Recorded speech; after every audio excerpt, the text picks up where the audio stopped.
8th of May 1945, VE Day. Millions of people take to the streets to celebrate the end of the Second World War and their freedom. But the war isn't over. For Poland and the countries of Central and Eastern Europe that are occupied by the Soviet Union, a different form of dictatorship takes hold. For some, the answer is not surrender or submission, it's to fight once again for freedom and democracy. This is their story.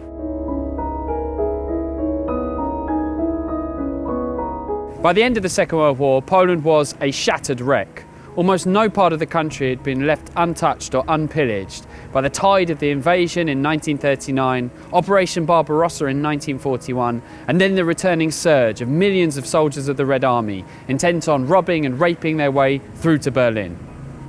Approximately 6 million Poles had been murdered during the Second World War, and the material losses were absolutely horrendous.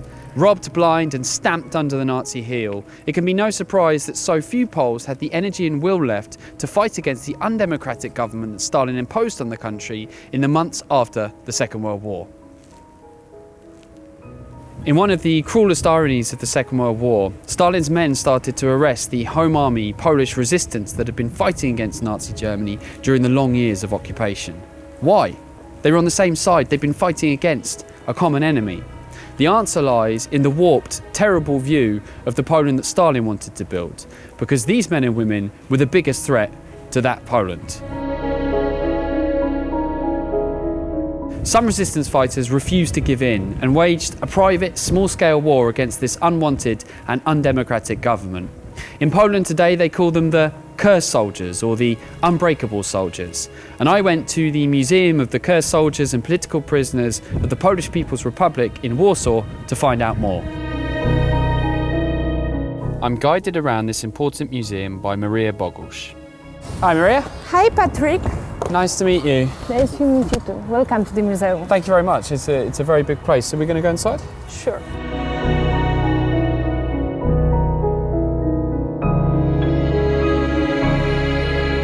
So Maria, do we know how many people decided to actually resist and fight against communism?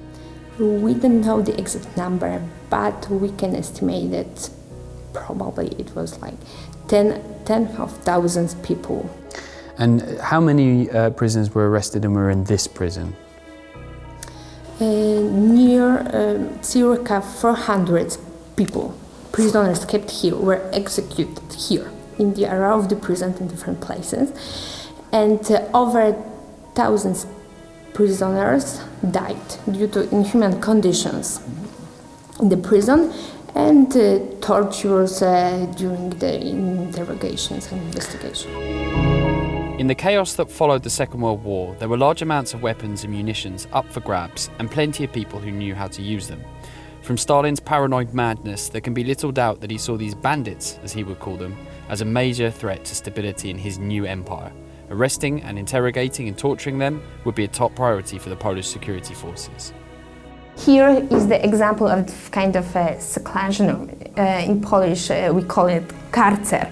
It's a smaller room where one prisoner was kept like for several days without food, without drink. I mean, this is I'm 1.70 m, and this is about, let's say, what, 1.60 m? Yes, it was intentional. The walls and the floor was covered with broken glass. Prisoner, like in this kind of condition, was kept for several days. And it's absolutely horrible. It was completely dark. And prisoners who were kept here, they often lose their mind. Yeah. It's just, I mean, I'm a small person, yeah, but this is, it's actually painful already. And they would be kept here for days? Yes. We are going to the basement, to the place where prisoners were executed. Is this place where the sentenced prisoners were killed. The prisoner stood like here, and he was shot in the back of the head. So they would fall into this pit? Yes. There was a wall right here and the door, and we just suppose that it was another kind of seclusion room. Seclusion. Yes, like this one, you know, upstairs. So people would have been kept here in Yes. the total pitch black, Yes. listening to prisoners being executed, Yes. and not knowing if they were going to be next. Mm-hmm. So this would have been water up to about waist high, and they would have stood in this ice cold water Yes. with an open window In winter, yes. in the middle of In winter. summer, the window was closed. So it would have been boiling hot Yes. or freezing Yes. cold. Yes. And I don't know, I mean, this is basically it's murder, yeah? Because if you go in here, you will die of hypothermia really quickly in the winter. Yes. One of the prisoners at this prison was General Emil August Fieldorf, codenamed Nil. Having survived the war, he was arrested and then released under a false name. The communists then announced an amnesty for Polish resistance fighters. Anyone who came forward would be pardoned. But it was a trap.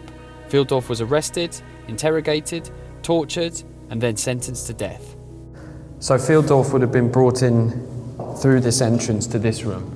Yes, and it was exactly here where he was murdered.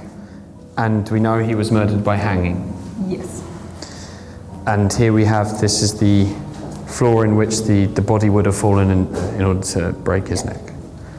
And why did they use hanging? Why didn't they shoot him?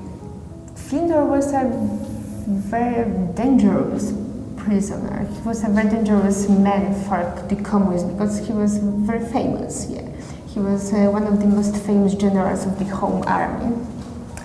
And they probably wanted him to humiliate him in this way.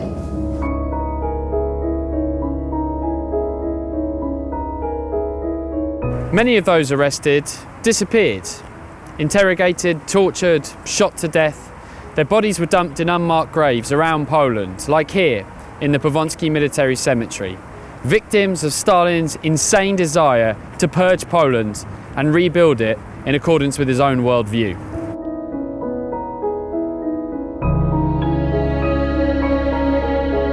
It's really therefore quite surprising when you think about the extent of the repercussions and these violent skirmishes that were going on, that the resistance against communism went on for so long. The last cursed soldier, Józef Franczak, was murdered by the communists in 1963, almost 20 years after the end of the Second World War and a full quarter of a century after he'd first fought against the Germans. They were accused of being bandits. Others called them freedom fighters. Were they cursed or unbreakable? I think if you were to ask them, they'd tell you they were men and women just like you and me, who didn't want to be told what kind of country they could live in. So it's only right that on the 1st of March, Free Poland, the idea that they fought for, stops for a moment to remember their sacrifice. If you agree, please share this film.